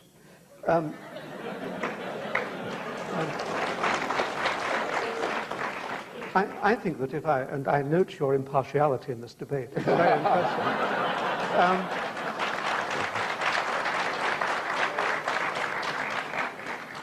Well, I think that if I took 12 simple fishermen wandering around the banks of Galilee, I think that they would look for something that they could devote their lives to. No. These were simple like folk. Paul. He wasn't one of the 12. Well, okay, let me pick on you. That's better. About time, Craig. with a real question, too. Why, if everything you say is correct, doesn't the implicit logic of what you say totally command the academic community? Why is there so much skepticism if what you say is, to use his word, so manifestly correct? Well, I never said it was manifestly correct. I think you can argue about any of these points, but I think that on balance, the premises are more plausible than their negations. Take the first argument that I gave. Whatever begins to exist has a cause. The universe began to exist, therefore the universe has a cause. It seems to me that only a presuppositional antipathy toward theism would cause someone to reject those premises. Well, this strikes you as extremely clear. Why doesn't it strike other people as extremely clear? Well, as I say, I think some folks have an antipathy toward theism, like Dr. Atkins. I mean, it's so evident that he's got his mind made up when he said, what are the possibilities for explaining these resurrection appearances? The possibilities were lying or hallucinating. There wasn't even a possibility that they were telling the truth, that God really had done this. In other words, it's ruled out in advance. Well, I think it's so unlikely that anything like that could happen that you have to look at the simpler explanations first. Go for the simpler explanation. Only if the simpler explanation fails and is explicitly shown to fail, go to the more complicated one. I agree. I agree entirely with that. And the breakdown of the laws of nature by the intrusion of the finger of God is not a simple way of proceeding. That you're misusing the criterion of simplicity. That's not what simplicity means. It means don't multiply causes beyond necessity. And in this case, the hypothesis that these men were lying or were hallucinating is simply implausible, given their willingness to die for their beliefs, which shows insincerity, and given the un-Jewish nature of the belief that they came to hold, which couldn't have been the product of their own imaginations. People go for a living death by throwing themselves into nunneries and into monasteries. But they believe that it's true. They believe it's true, but they're wasting their lives because of it. But the point is that they really sincerely believe it. They're not lying. And that was the point that was being made here before. So these 12 fishermen also believed it. Okay, so you're willing to admit they weren't lying. I can accept that if it is true, then it is possible that they were not lying. Okay, so then these were simple-minded people. And they were surrounded by miraculous events said to be going on. Maybe they just wanted to join in for the notoriety of being involved in amazing events. But there were people who were bored. You think that there wasn't much to do in Palestine at the time. So they invented the resurrection of Jesus and endangered their lives because they were bored? Well, no. A committee invented it 70, 80 years after the event. Well, that's impossible because we have information from Paul's letters that date within 5 years after the crucifixion of this belief in 1 Corinthians 15:3. So it's impossible to talk about 70 years later. This belief flourished within But you don't deny that the Gospels were tampered with? I do deny that, of course. We have the Gospels. I took Greek so that I could read them in the original texts. And the original text is reconstructed to within 99%. What was the word you used? The original text. They were reconstructed. Yes, They're textual not reliable. criticism. No, are you suggesting that the text of the New Testament that we have today, it does not faithfully represent the Greek text as it was originally written? I'm claiming that the Gospels are not a correct representation of what happened 70 or 80 years before they were written. 70 or 80 years before they were written. When was the first gospel written? Generally, it would be said around AD 70, I think. Indeed, earlier. That's what I mean, 70 or 80 Okay, years. but that would be after the birth of Christ. Jesus died in AD 30. We only have 5 minutes, Okay. which is all the time we can give to the New Testament. Let's find out about this poison business. I thought that was extremely interesting. I don't remember writing that. What was Yeah. that? I have, did he have it in my misrepresent you? briefcase. Did Dr. Craig misrepresent you when he said that in your treatment of poison, you don't distinguish the administration of poison from simply the event of the end of life? I honestly don't remember writing this, but if you say I wrote it, Yeah, I have it in my maybe I was briefcase. hallucinating at the time when I wrote it. Well, I think the point was that whether a person dies because someone's administered poison to him or because the body just forms its own poison because it's ill and dies, Yeah. that you said there's no moral distinction. But that is clearly transgressing the bounds of science. that's Science nonsense. could prove that there... But those are your words. Well, so you say, but I think they're nonsense now. Oh, well, all right. I do too. If this is what I wrote, then I think it's nonsense. All right, They're all right. obviously taken out of context. Have we concluded that one? I guess. Okay, well, then let's broaden it a little bit and get on the question of whether, defend this proposition, Dr. Craig. You said that in order to believe in moral absolutes, you have to believe in God. Why is that true? Kant, for instance, did not. Well, we agree on this point, that if there is no God, then there is no objective moral values, because moral values are just the socio-biological spin-off of cultural and biological evolution.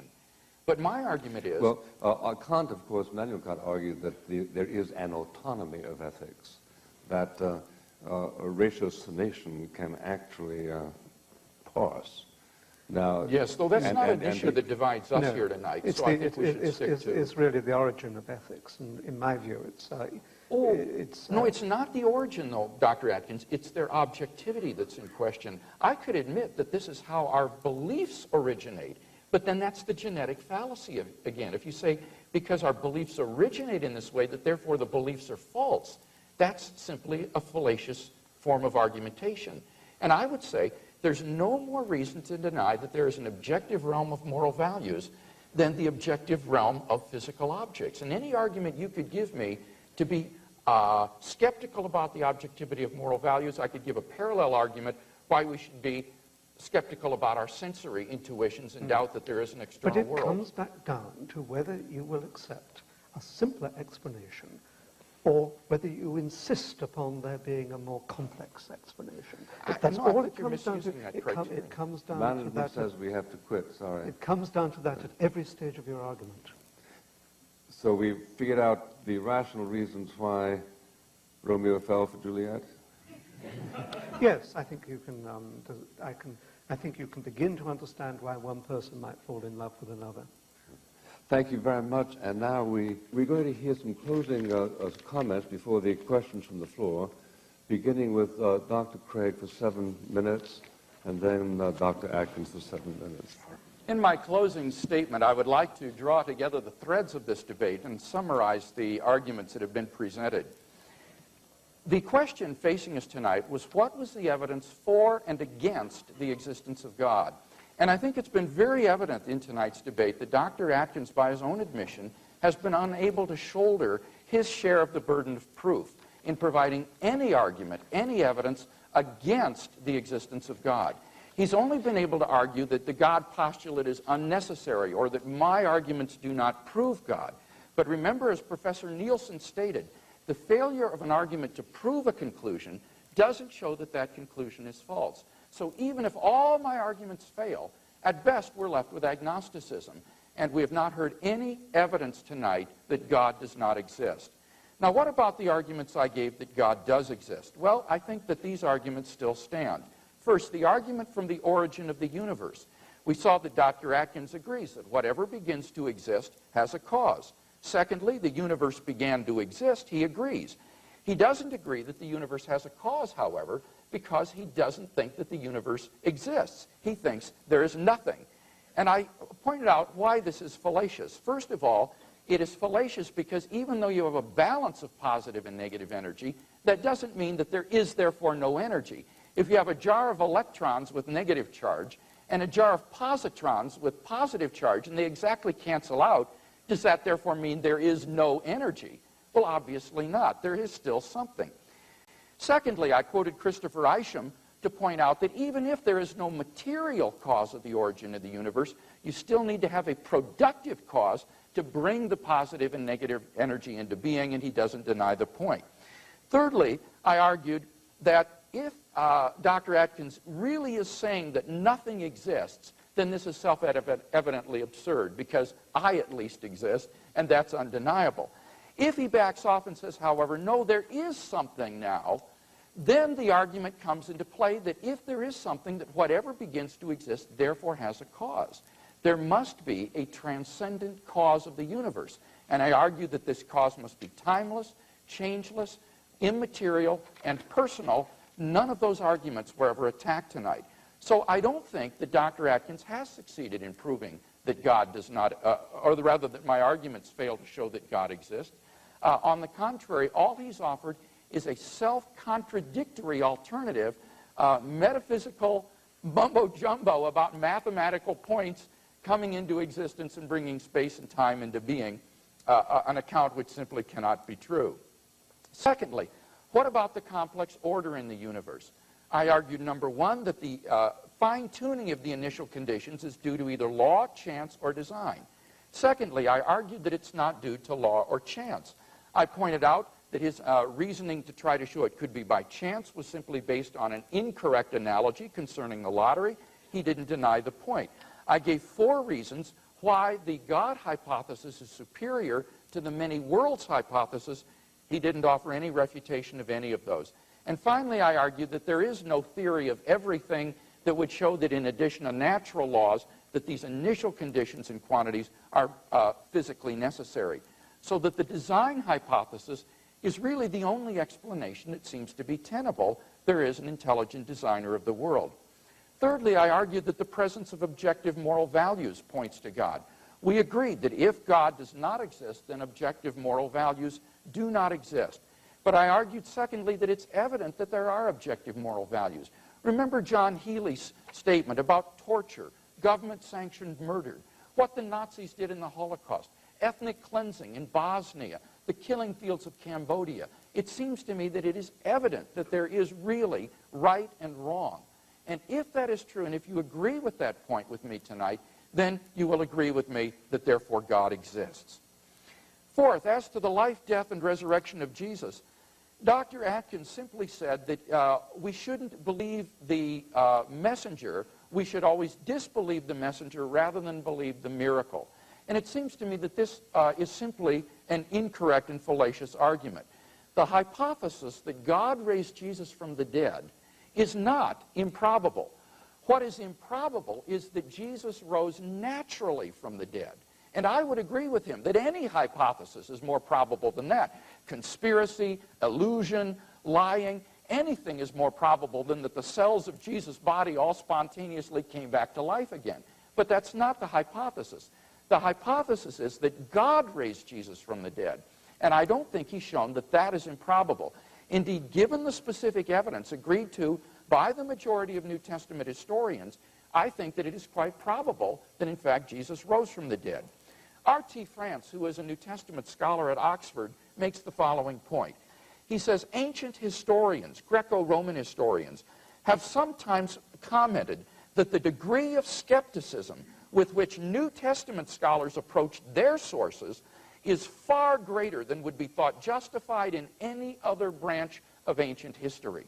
So that when you look at these New Testament historians, they are extremely skeptical about their sources, and yet they have been compelled to agree to the empty tomb, the resurrection appearances, and the origin of the disciples' faith.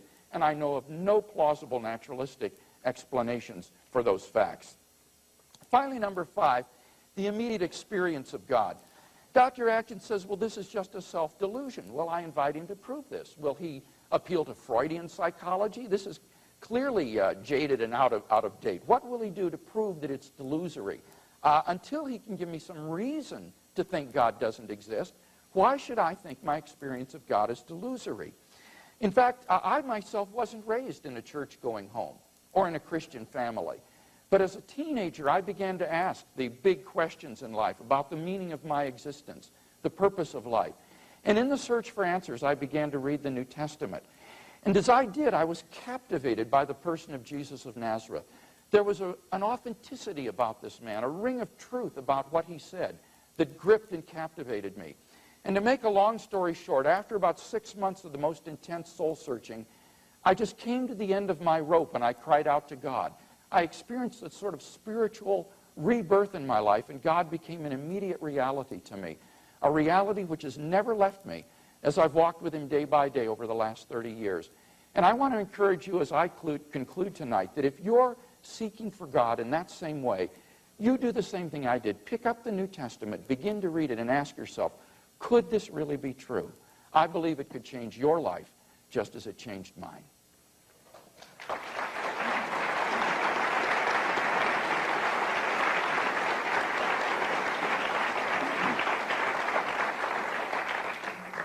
Dr. Atkins.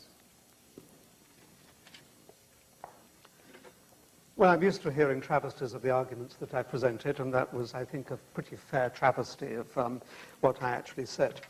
Let me take the points in order, and I will accept Dr. Craig's order, just for the sake of convenience. The origin of the universe. I do not believe that one can extend the concept of causality to an era prior to the existence of time. It is simply primitively naive to talk about causality outside the domain of time. So I will not accept that the universe had to be caused. It's an entirely different mode of coming into operation, which we scientists do not yet know, but which we will find out, and we are on the track of it. I think the question of complex order, it was also a travesty of my argument about probabilities. If something can happen, then it may happen. If something can happen only with very remote possibility, then it is possible that if the universe is replicated, and I'm not talking about parallel universes, this is quite a wrong ascription to my argument. I'm talking about the possibilities of many universes actually existing, each of them with a particular mixture of fundamental constants. And it is also wrong to assert that this is outside the domain of physics. If one looks at modern cosmology, modern theories of cosmogenesis, and in particular inflation theory, and in particular the possibility of fractal inflation theories, then it is exactly that kind of multiple universe which is being seen as a possibility of occurring at the beginning of everything that we call the current universe. So science is showing that that kind of multiple universe can come into existence. And indeed, at this very instant, there may be universes coming into existence. It is impossible and improper to deny the power of what science is revealing, even though science may be revealing extraordinary things, on the basis of homespun philosophies and familiarity with what goes on in one's backyard. Science is exposing a much more subtle basis to the universe than can be dreamt up in the farmyard. I don't believe, words have been put into my mouth that I am destroying the value of meaning of life. I deny that absolutely. I think that if one divests oneself of all the baggage that one has been brought up with and sees the world with the utter clarity that science provides, and knowing that one has a brain that if one is only prepared to use it can lead to a comprehension of the world, that is an extraordinary achievement, and I can do that without any help from God.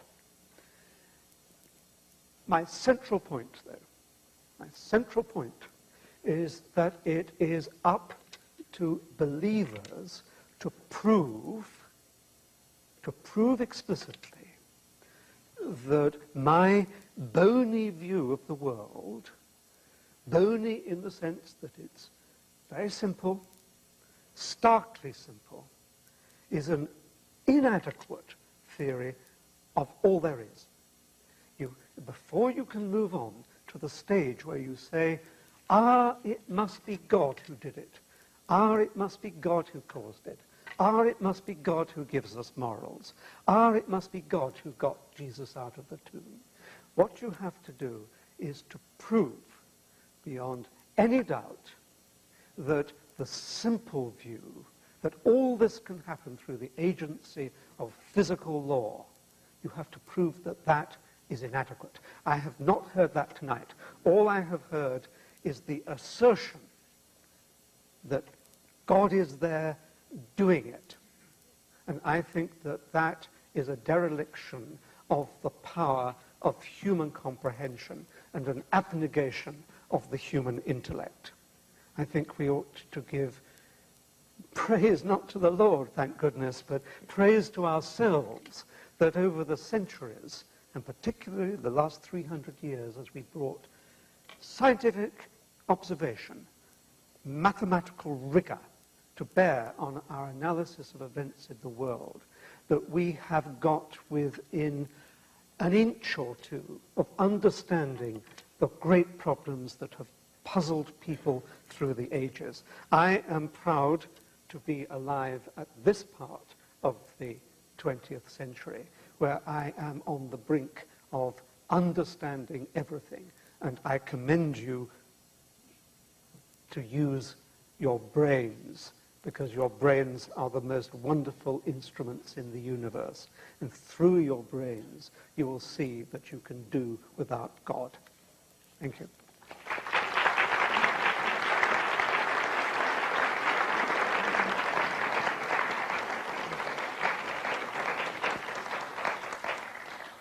Ladies and gentlemen, we're now going to have questions from the floor.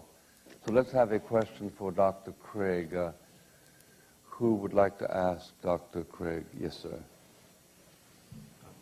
Dr. Craig, Eddie Tabash from Beverly Hills, California. You mentioned in your opening speech about the importance of miracles in Jesus' ministry, and apparently you did so to demonstrate his need to give an evidentiary proof of his divinity beyond the laws of nature. Otherwise, why would he perform miracles? If our entire salvation is dependent upon accepting Jesus, why does God act in such a hidden fashion today? Why not 2,000 years later give us miracles? Part a few oceans, fire and brimstone a few cities, maybe a few flaming chariots. If we needed 2,000 years ago supernatural evidence to believe supernatural things, why is God so stingy today in denying us that same supernatural evidence, considering that so much rides upon it? Well, I would agree with the French philosopher and mathematician Blaise Pascal when he said that God has given evidence sufficient for those with an open mind and an open heart, but it's sufficiently vague so as not to compel those whose hearts are closed. Certainly, God could write in skywriting across the sky, I exist, repent or perish, something of that sort. Or on every atom, he could write, created by God. Vote Republican. Yeah. But I don't think that God's under any sort of obligation to offer these kinds of coercive evidences. I think that the evidences he has given are sufficient for someone who's willing to look at them with an open mind and an open heart. And I would add this other point, too, is that although I haven't talked about this very much tonight, I think that the primary way in which we know God exists is not through these evidences, but it is through this immediate experience of God himself, the fifth point that I talked about. For those who are genuinely seeking God, I believe God will make his existence evident to them. So there is a sort of interior way to God in addition to these exterior proofs. You want to comment on that, Dr. Yes, but that's exactly my point, that people are desperate to see the truth of miracles. They stand back and they do not apply the normal laws of logic and evidence. They simply want to believe, and therefore they will believe anything. And a question, please, for Dr. Atkins. Dr. Atkins, philosopher from Scotland, David Hume, pointed out that we, as human beings, don't really have any rational basis for believing in the uniformity of nature, that the future will be like the past. Dr. Atkins, as a Christian, I can believe that the future will be like the past, or that nature is uniform, because I believe that God created the universe, and this universe reflects the uniformity which God has imposed upon it through his governing. I'd like to ask, in the atheistic worldview, the presupposition that there is no God and that all we have is matter in motion, what is your basis for believing that the future will be like the past? Dr. Atkins. Well, I don't believe it will be like the past, because I believe in continuing evolution. I believe that the universe is expanding, and therefore the universe will, in the future, will not be like the universe in the past. I also believe, but at a deeper level, if I could respond there, on the cogency and continuity of physical law, because physical laws are commentaries on the behavior of matter and of radiation and whatever else you want to include. And so I see, because matter and radiation don't change their character, physical laws do not change their character. I see the universe evolving into the future, changing as it goes, but the physical laws that underlie the universe will not change. A question for Dr. Do I Craig? get a counter response or Go not? ahead, sure. Okay. I don't think Dr. Atkins perceived the force of the question. The point of the question is that this assumption that the laws of nature remain constant into the future is precisely that. It is an unprovable assumption, which shows again that you cannot justify science scientifically. You have to begin with certain assumptions. That's What nonsense. That we can't believe that that laws remain constant. We only have to look at a distant star, a distant galaxy, where we're actually looking at the physics of 10 to the 14 years ago. I think the point is you can't justify inductive reasoning by means... I think we have to interrupt this, or yes, it's you're both so empirical interesting. observation. We could do this all night long. So let's have the next question is for Dr. Craig, am I correct? That's correct. Yes. And it would be terrible if we never got to my question. I'm Ed Buckner from the Atlanta Free Thought Society. Dr. Craig, if you insist that objective moral values really exist, explain why Christians have never been able to agree on what they are from one sect to another, from one historical era to another, from one issue, and you mentioned one tonight, torture, slavery, abortion, genocide, and so forth, to another. And if your answer is just that man is sinful, then are you admitting that, in fact, objective morality is not available to humankind? I'm not saying that because there are objective moral values that all moral decisions are easy, or that there aren't areas of gray in which there might be moral disagreement. I'm simply just saying that there really are, in ethical decisions, right and wrong choices. Sometimes these are very clear. I think every one of us would agree that to torture a child for fun is morally wrong. But we would probably have much disagreement here tonight about, say, whether abortion is ethically viable or not. So to say that there are objective moral values is not to say that ethics are easy or that they're necessarily easy to discern. Certainly there are ethical dilemmas. A question for yes, a question for Dr. Atkins. Go ahead. This question is rather simple, and it may be rhetorical. How can we, as an integral part of this universe, or rather a product of this universe, be objective in this issue as well as any issue?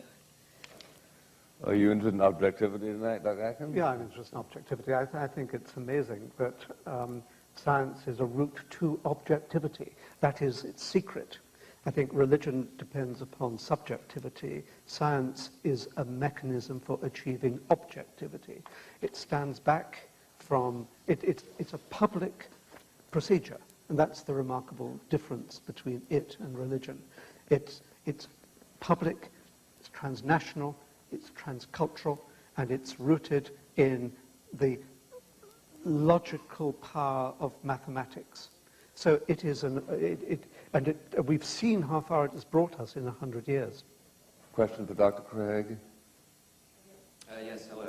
When I came tonight, I thought that we were discussing God in general, but it seems to me, Dr. Craig, that you only talked about the God of Christianity. My question is, why are you Christian? There are literally hundreds of gods out there, several of which are mutually exclusive. Like, Christians claim that Jesus is the only way to heaven.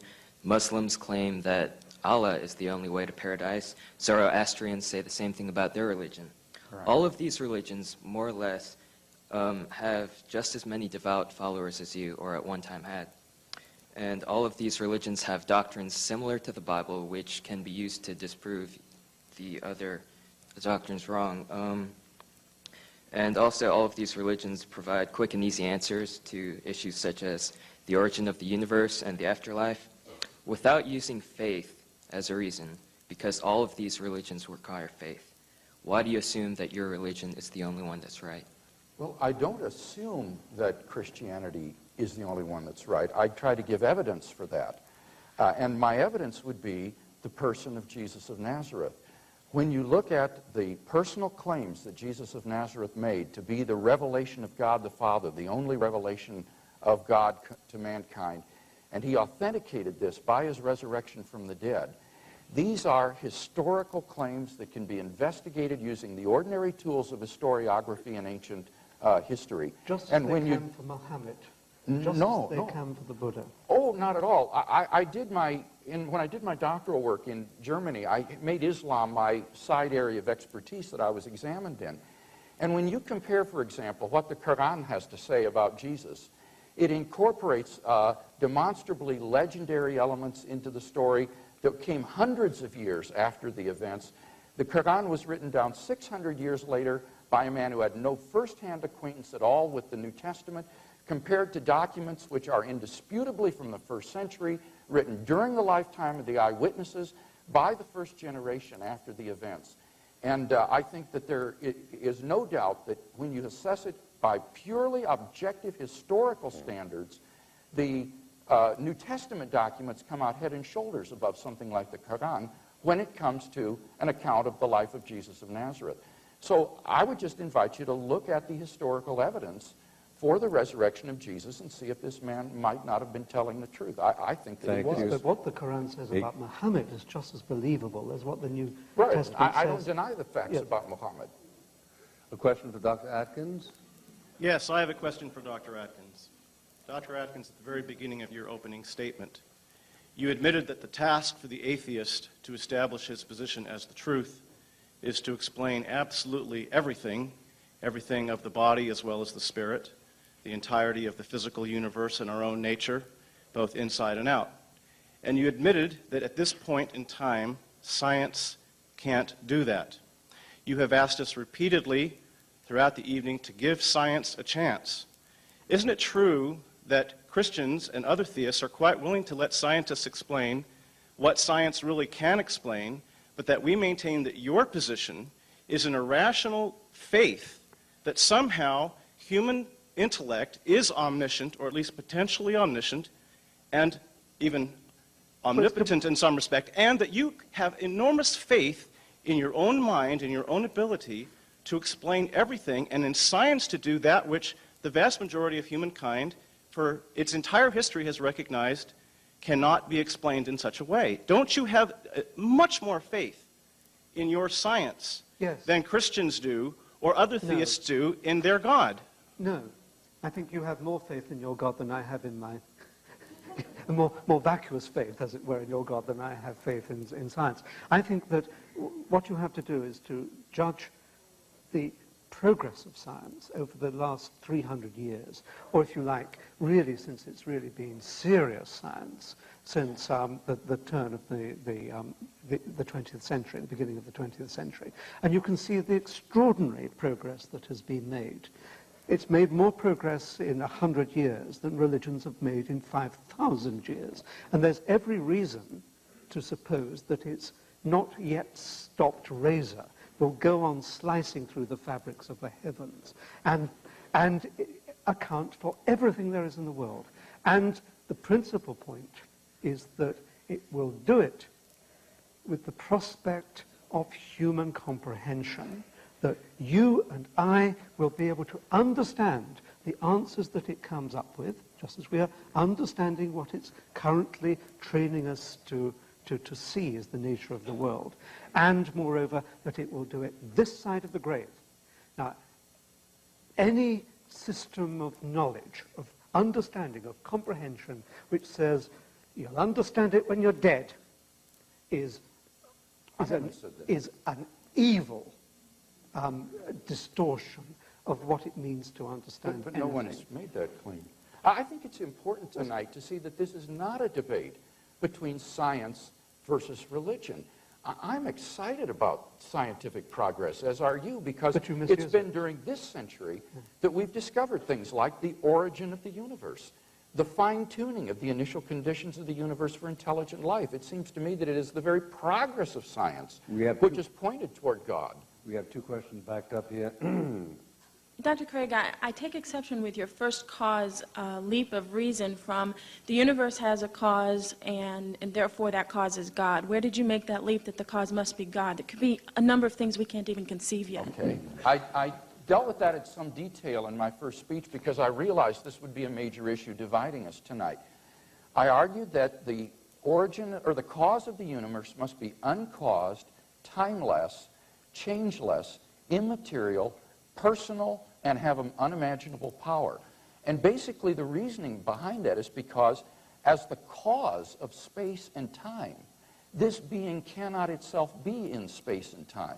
It must transcend them, and therefore must be changeless and immaterial, because anything in space and time is changing and physical.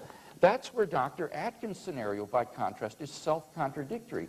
This dust of mathematical points, which he talks about swirling and forming a universe again and again, and then it dissolves and it reforms and it dissolves. Finally, it holds into this universe. That's explicitly self-contradictory in proposing a time before time. One minute to reply to that, because there's an internet question pending. There's deep questions in 1 minute. I think you distort what I'm saying. I mean, it was you who put the words into my mouth. I wrote similar words, but they're much more careful, more sophisticated words than the ones that you were using. Those were direct quotations, Dr. Yes, but Okay, we'll go to the question from internet. Who's going to, how do we handle that? Mr. Buckley, this question came in from Perry Robinson in California, and this is directed to Dr. Atkins. Dr. Atkins, you ask us to divest ourselves of preconceptions.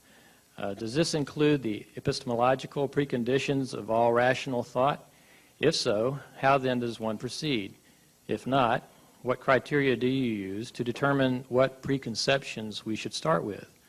Secondly, how is it possible to be epistemologically neutral? Well, I think one doesn't divest oneself of rational thought. I think that I agree there's a certain foundation on which all these arguments are based. One of them is the existence and power of rational thought. The other is the self-consistency of logic. I think we would probably both agree on that. So those are the substratum of all the arguments that both of us would take part in. A question for Dr. Craig. Your definition of begins to exist, quote unquote, namely that X begins to exist when, quote, X exists at T. There is no time immediately prior to T at which X exists, and the actual world contains no state of affairs involving X's timeless existence, close quote, contains one clause that is not known a priori by any means, and one that seems decidedly ad hoc. How do you answer those that claim that your use of this definition is unjustified and disingenuous? Boy, Donald, why did you pick that one up, all those from the internet? This concerns a philosophical definition of what it means to begin to exist. And the reader has obviously read something of what I've written on that concept. The reason I would try to justify it is this, is you want to get an intuitive concept of what it means for something to come into existence at some point, but that wouldn't rule out a priori things like time itself having a beginning. So, for example, you couldn't say to begin to exist means to exist at a time t, and that there is a time before t at which this thing doesn't exist. Because then time itself couldn't have a beginning, because there could never be a time before time. So my attempt was to craft a definition which would capture our intuitive idea of something beginning to exist, but wouldn't rule out a priori things like the existence of a timeless being or the existence of a beginning to time itself. But you see, a timeless being is just gobbledygook. It doesn't mean anything at all. Oh, not at all. I don't see any reason to think that this is incoherent. You have to give an argument for that. A question for Dr. You have Atkins. to give the argument for the existence of a timeless being. If you claim that, I gave an argument for the existence. You are claiming that there is a timeless being. That is a totally meaningless remark, and it either has to be explained or withdrawn. A question for Dr. Atkins. Yes, Dr. Atkins, it would seem to me in an atheistic universe that if we took a hypothetical example of Adolf Hitler, that's obviously not hypothetical, but if we carry it to the extent that, let's suppose that society decided for whatever reasons that they wouldn't have punitive damages against someone like Hitler, because there is no such thing as right and wrong, as far as I'm understanding what you're saying about the universe. No. They're saying there is right and wrong. They're not Okay, objective. well, the question is, what is the basis for it? Because, in other words, if Hitler lives his life and he's not punished and he's not overthrown, let me finish the question.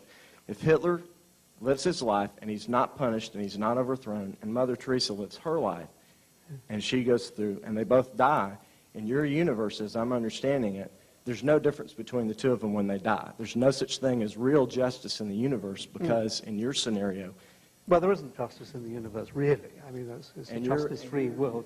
But no, I'm not. I think that I, speaking as an atheist, can identify what is probably the springs of my own morality, which is not to intrude upon the aspirations of other people. Now, it seems to me that Hitler did intrude pretty heavily on the aspirations of an awful lot of people. And I also think that Sister Teresa also intruded, not so damagingly, but she's got a lot to answer for, too. Is it objectively morally wrong to kill Jews? Is it objectively morally wrong to kill Jews because they are Semitic? It is wrong because it intrudes on other people's aspirations. And I don't know what the word objective means, because you're trying to trap me. Independently of whether anybody believes in these values or not. That's what I mean by objective.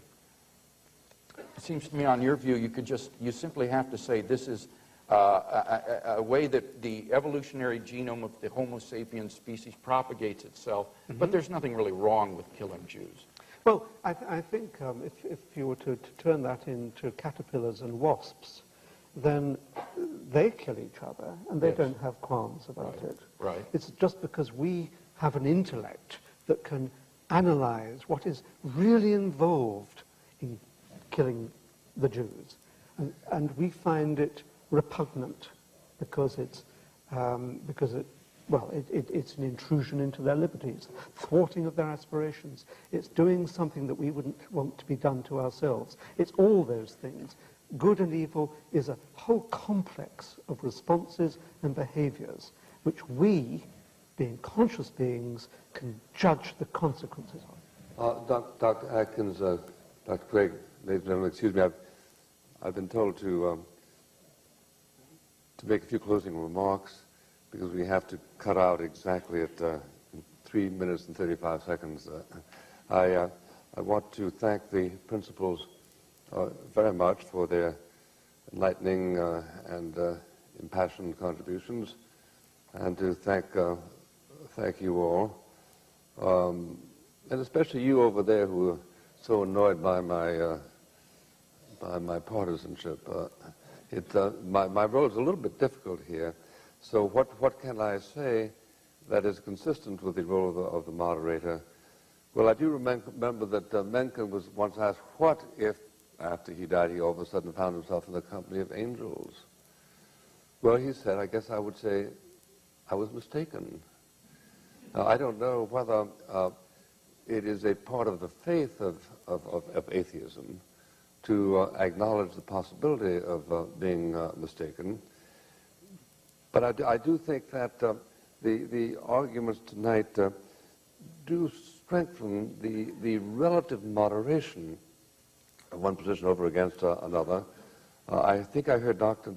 Atkins say that a belief could not be defended if in fact it failed to prove everything and to make everything understandable. That has not been my understanding of it. In my book, I quote the theologian, the bishop actually, Butler. He was cited once by somebody who said, well, you know, Butler had the only answer you can give in a situation like that, which is that if he had made the universe, things would have been a little bit different. Butler's escape I find extremely useful, i.e., there is a lot about understanding and about these quarrels which would be more transparent if God, if you had created the universe and faced up to all these quantities. But I do think that I can't go to sleep tonight without giving some vague communication of my own sentiments in the matter. And they are, it seems to me that there is a poetry in the one position that does not require satisfactory answers to all questions. Still, to the extent that we are concerned with the empirical argument, I was much boosted when I read at age 17 the comment 100 years ago by somebody who turned to the young scholar and said, I would rather believe in God than believe that you can deduce Hamlet from the molecular structure of a mutton chop. I find that still a persuasive argument, and I incline towards it. If one wants to say, how possibly can you account for the existence of man in a world created by God, I think of Professor G.D.H. Cole. He missed the train from Oxford to London one day and sat down rather grumpily to wait for the local train, because the express train didn't stop in Oxford. A few minutes later, the express train unaccountably did, so he simply opened the door and sat down, and the train took off. And the conductor approached him and said, sir, the train doesn't stop here. He said, I know, and I'm not in it. Thank you, and best of luck to both of you.